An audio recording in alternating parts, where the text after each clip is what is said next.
Hi, my name is Hannah. Welcome back to my channel. I have had the hardest time getting a moment to sit down and film this video.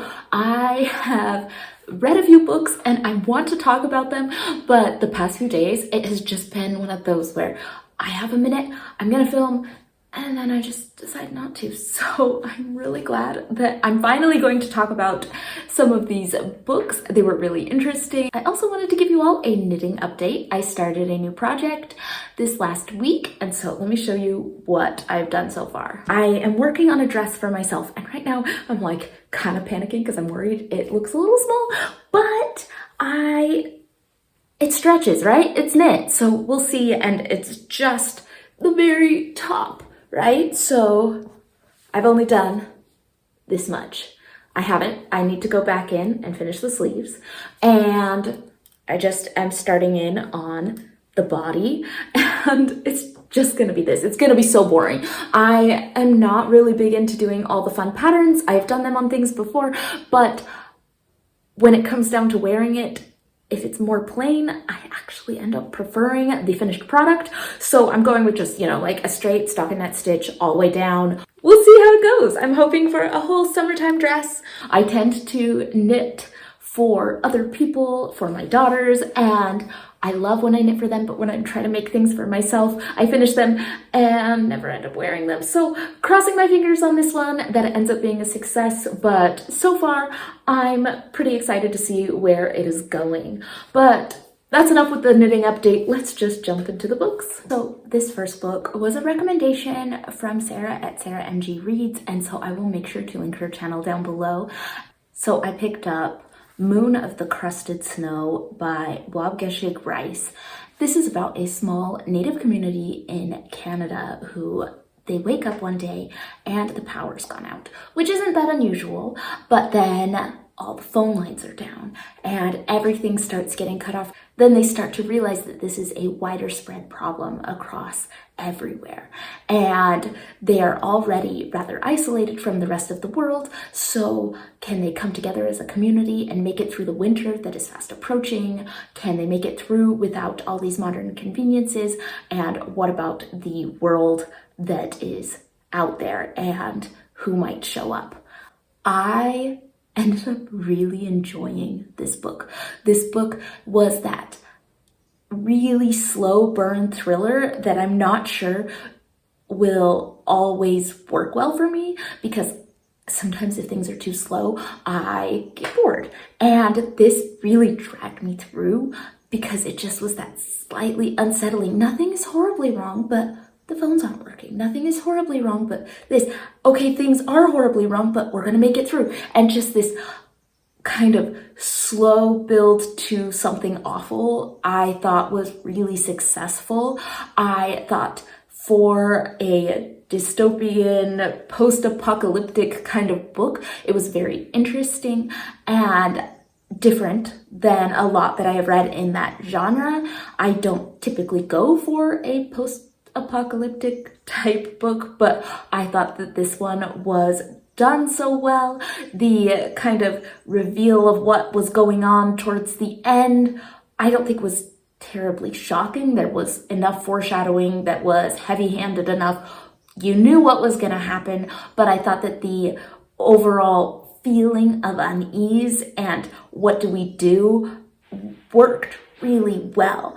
I ended up really enjoying it, but then when I go and leave the book for a while and come back and try to describe it, I tried to describe the ins and outs of the plot to my husband, and I thought, no, this book was kind of weird.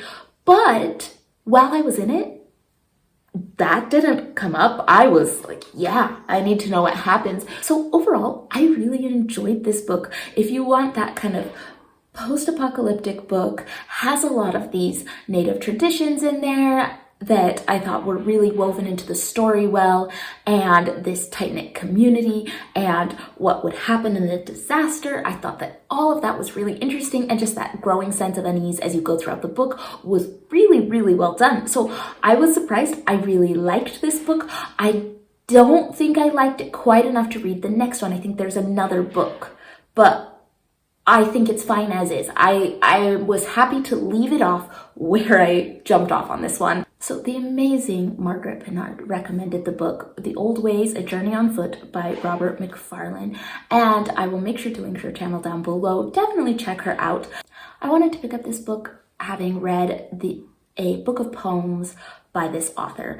And while I thought the poems were good, I'm like, I don't know if poetry's really my thing, but the writing was really lovely. And so this book is not just a short book of poems. This is following Robert, his life, his journeys on different old paths.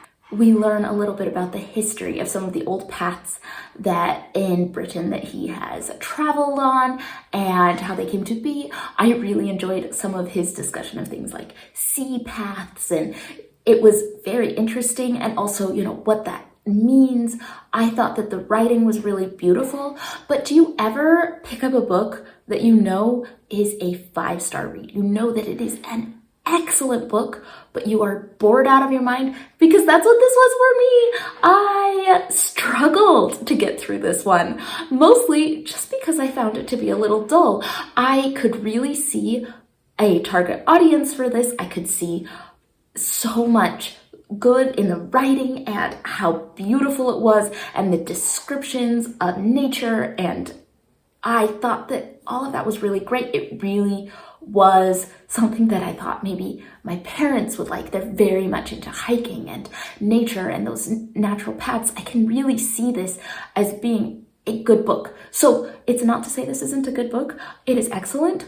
But if you have a garbage attention span like me, I don't know what my problem was, because I just made myself get through this book. I'm like, it's good for me. I need to try to slow down. But I didn't have a fun time with it. So was this book really good? Yes. Did I kind of hate reading it? Also, yes. And that was like, I felt bad because it's a personal problem. I'm looking at it like, I can't say anything's wrong with this. This is great. I just don't want to be here anymore. So sadly, this book didn't work for me.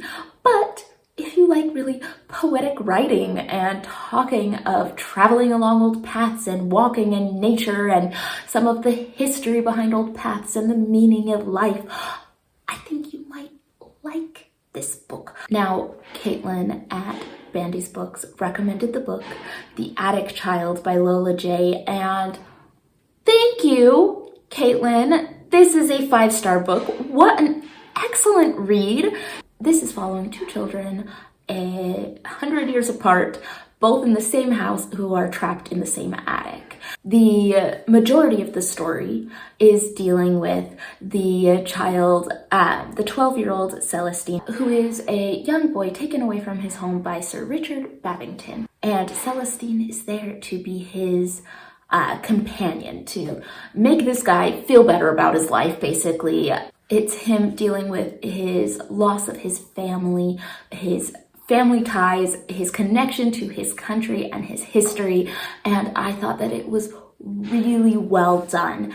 Then we have our more modern storyline, who is the girl who is discovering Celestine's story, even though it is hard for her because she also had the experience of being trapped in the same attic. The storytelling was really beautiful in the discovery and in the connections of family ties and the searching for history and meaning. I thought this was really a beautiful book, and just the way that it came together was so perfect. Like, everything came together in a way that I really found meaningful, and you could see how things were so difficult but also left you on a note of hope. I thought this book was just lovely and called attention to some things that are really awful in the world and should be talked about, but not in a way that makes you feel depressed, but makes you feel hopeful and like change can happen. And I thought that this was a wonderful book. And Scott at Gunpowder Fiction and Plot recommended the book A Woman Is No Man by Ita Froome. This is following a girl who leaves her home in Palestine and is married to this man named Adam, and is taken off to America, and it's following her life as well as her daughter's life in the future. And her daughter is looking at potential suitors but doesn't know if that's what she wants for her life, and trying to discover the truth of what happened with her mother. And so we get this kind of back and forth, this mysterious storytelling. It reminded me a lot of the last book I read, right? We have the two timelines, different generations, trying to figure out what went on in the past to make sense of the present. I get the structure, right? I thought the book hit on a lot of really interesting ideas and important topics about women and their rights, also about women who are perpetuating and reinforcing the ideas that are oppressing other women.